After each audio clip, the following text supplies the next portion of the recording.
What up YouTube? Today I'm going to be replacing the accelerator pedal assembly for a 350Z. This process will be the same for 03 through 08 350Zs and also G35s.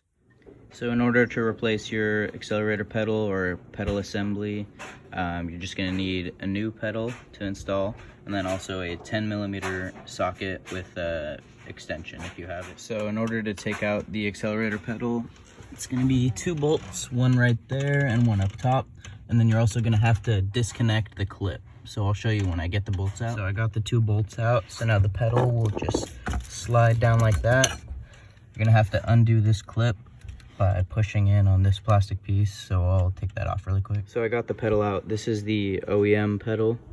Usually it's the sensor that goes bad, but I already replaced my sensor once and it didn't fix my issue, so I went ahead and just bought a whole new pedal assembly. This pedal is a little bit different. This one's all plastic and my Z one was metal, so I'm guessing this is either from like a G35 or a Maxima or maybe a base model Z, but I'm gonna go ahead and throw this in. So here's the new pedal assembly. I just plugged it into the wiring harness, and then you're gonna wanna line up the 2 bolts on the back, the bolt holes with those bolts right there. So now that we have the new pedal installed, we have to do 2 things. One, we have to reset the ECU, which is going to reset your check engine light if you had one. And then also we have to perform the relearn process for the new pedal sensor. If you don't do this, after about 60 miles, your car will go back into limp mode and you'll get the same check engine light even though you already replaced the sensor.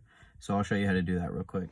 So these are the steps that you have to perform to reset your ECU. You turn the ignition on for 3 seconds, depress the pedal and release the pedal 5 times within 4 seconds. Then you wait 7 seconds.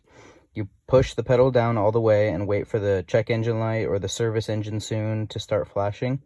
You release the pedal for 10 seconds, then you depress the pedal for 10 seconds, and then you turn your key off. When you start up your car, the ECU should be reset. So after installing the pedal and resetting the ECU, what we're going to do next is perform the relearn process.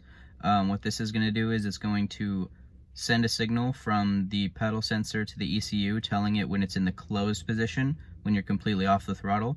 So this is really easy to do. I'll show you guys right now. So after installing the new pedal and performing the relearn process as well as the ECU reset, I still have a check engine light, but the issue has been fixed, which was that my car wouldn't rev past 2,000 RPMs and it would rev up really slow. So I'm guessing I just need to go in and clear the code because resetting the ECU didn't do that. So I'll try that out really quick. Let's see if the light goes away when I start the car up.